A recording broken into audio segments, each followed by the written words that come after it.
नमस्कार दोस्तों, मेरा नाम है मनोज और आप लोग देख रहे हैं आपका अपना यूट्यूब चैनल स्टडी पॉइंट। तो मैं आज आपके लिए लेकर आया हूं संस्कृत का प्रैक्टिस सेट 67 से स्टार्ट करेंगे। पहला क्वेश्चन होगा, तीन संख्यावाचक का स्त्रीलिंग का रूप जो है वो क्या होगा। चलिए अब आप लोग देख लीजिए क्या हो सकता है इसका आंसर, और आपको जो है कमेंट सेक्शन में इसका आंसर लिखना है। जी हाँ, चलिएगा। तीन संख्या का स्त्रीलिंग शब्द वो आपको बताना है। ABCD चार ऑप्शन में से आपको चूज करना है, तो सही आंसर होगा बी ऑप्शन। जी हाँ, बी ऑप्शन होगा। अगर इसका आपसे पुल्लिंग पूछता तो त्रय ये जो होगा या तीसरा आपका होता, अगर इसका आपसे पुल्लिंग पूछता। अगला क्वेश्चन होगा, पेरू। पेरू शब्द का जो अर्थ होता है वो क्या होता है। अमरूद, आंवला, अनार और पीपल। थोड़ा जल्दी कर देता हूँ गाइज, आप लोग ऑप्शन को पढ़ लिया करें। ठीक है, 68 की बात करेंगे हम लोग। देखो, पेरू शब्द का जो अर्थ होता है वो अमरूद होता है दोस्त, ध्यान रखना, अमरूद होता है पेरू। अगर मैं पीपल की बात करता, देखो यहाँ पर पीपल लिखा हुआ है डी नंबर पर।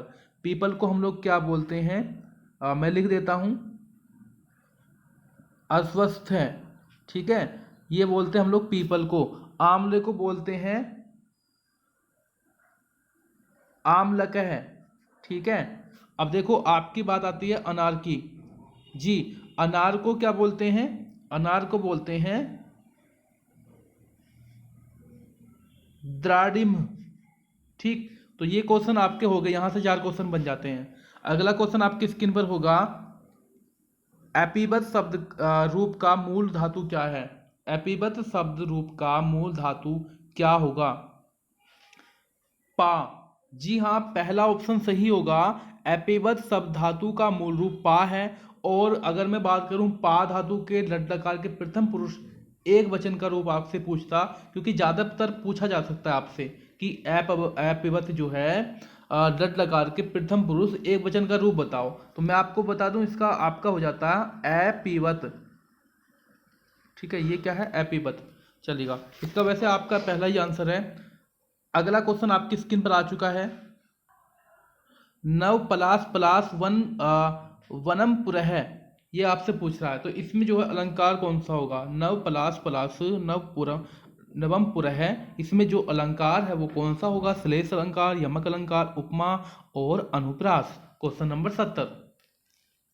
देखो यहाँ पर यमक अलंकार होगा, क्योंकि आपको दिख रहा है कि यहाँ पर जो है एक ही शब्द की आवृत्ति हो रही है, लेकिन यहाँ पर क्या है, भिन्न अर्थ होते हैं। आप लोग ध्यान रखिएगा, जहाँ पर एक ही शब्द की जो है आवृत्ति हो और लेकिन उनके जो अर्थ होते हैं वो भिन्न होते हैं, वहाँ पर आपका यमक अलंकार होता है। महाशय, महाशय में कौन सा समास होगा। जी, महाशय, देखिएगा इसमें जो होगा बहुव्रीहि समास होगा। अगर मैं इसका समास विग्रह कहूं तो क्या होगा, महान, ठीक है, आशय, आशय। ठीक है, चलिए इसके बाद क्वेश्चन नंबर 72, बलिवर्ध का अर्थ क्या है। बैल, गाय, सांड या इनमें से कोई नहीं। जी, इसको क्या बोलते हैं, बैल कहा जाता है भाई। बलिवर्ध को बैल कहा जाता है। ठीक है, गाय को क्या कहा जाता है, धेनु कहा जाता है, धेनु। इसके बाद गुलाब जामुन को संस्कृत में क्या कहा जाता है। चलिए, सभी ने खाई है गुलाब जामुन, तो संस्कृत में क्या बोलते हैं गुलाब जामुन को। बेहतरीन प्रश्न। सही आंसर होगा दुग्ध पुपिका, यानी कि डी ऑप्शन आपका सही हो जाएगा। गुलाब जामुन को दुग्ध पुपिका कहा जाता है। अगर देखिएगा पेड़ा जो है आपका, पेड़ा किसको बोलते हैं, पिंड को, यानी कि पहला जो ऑप्शन है इसको बोलते हैं पेड़ा। जी हाँ, चलिएगा। रबड़ी को बोलते हैं कुर्ची का, रबड़ी को बोलते हैं कुर्ची का। सही है, बहुत अच्छे। बर्फी की बात आती है, चक्रिका को बोलते हैं बर्फी। तो यहां से भी आपके काफी क्वेश्चन हो जाते हैं। नेक्स्ट क्वेश्चन की बात करेंगे, पीताम्बर में समास कौन सा है। पीताम्बर में समास कौन सा होगा, तो ये आपका संस्कृत और हिंदी दोनों में मिलता है। पीताम्बरम में समास कौन सा होगा, मैं आपको बता दूं, पीतम और अंबरम। ठीक है, यानी कि इसमें क्या होगा, बहुब्रीहि भी हो जाएगा। सही है, और इसमें जी दोस्तों, यहाँ पर देखिएगा बहुव्रीहि नहीं होगा, कर्मधारय होगा, क्योंकि पीताम्बरम की बात कर रही है, कर्मधारय समास होगा। और चमुपति का जो अर्थ है, चमुपति का अर्थ क्या होगा? सेनापति, प्रधानपति, भूमपति, भूपपति और गृहपति। 75 जी, सेनापति सही आंसर हो जाएगा यहाँ पर, यानी कि ए ऑप्शन सही होगा। चलिए नेक्स्ट क्वेश्चन पर हम लोग आते हैं। आप लोग लाइक कर दीजिएगा वीडियो को।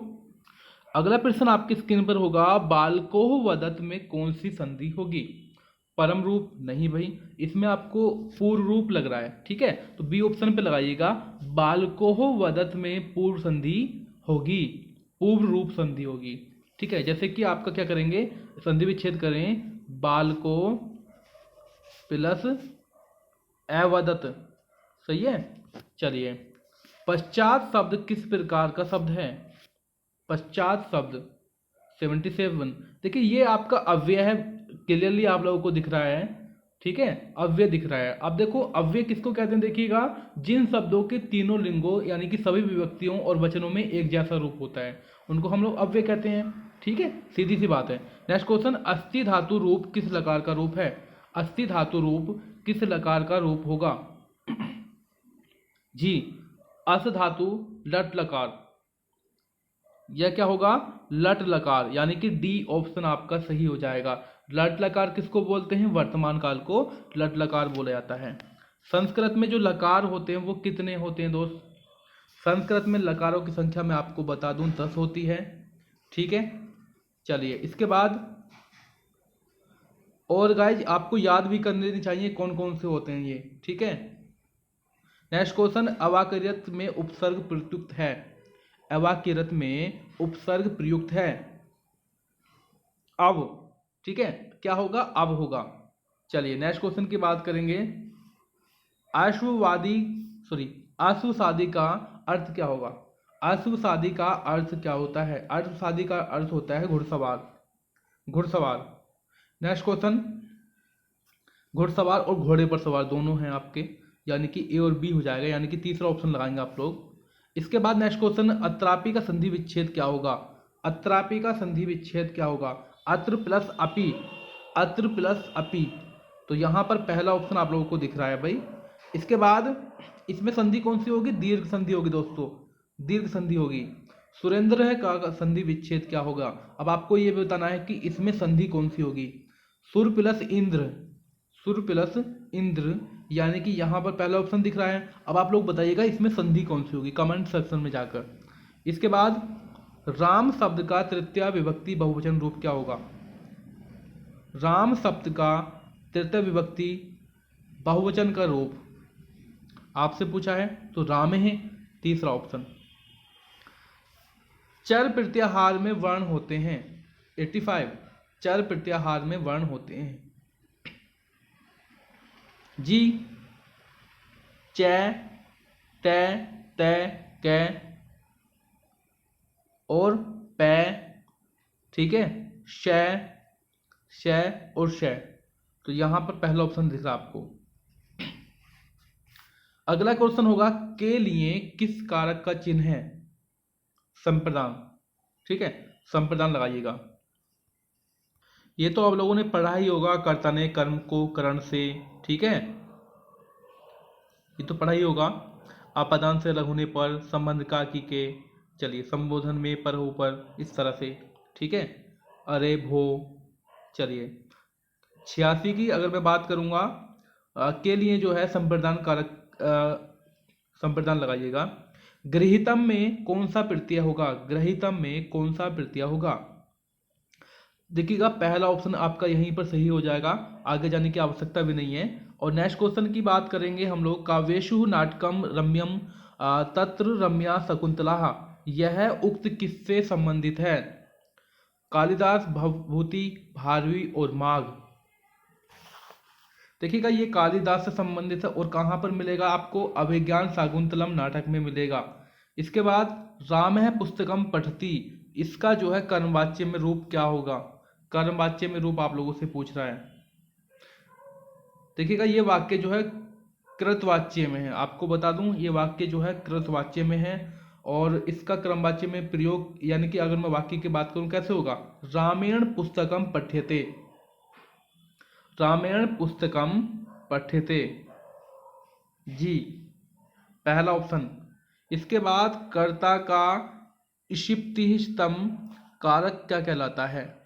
बेहतरीन प्रश्न होगा क्वेश्चन नंबर 90, कर्म कारक। वीडियो अच्छी लगी हो तो लाइक कर दीजिएगा, जो चैनल पर पहली बार विजिट कर रहे हैं सब्सक्राइब कीजिएगा। थैंक यू सो मच, मिलते हैं नेक्स्ट वीडियो में।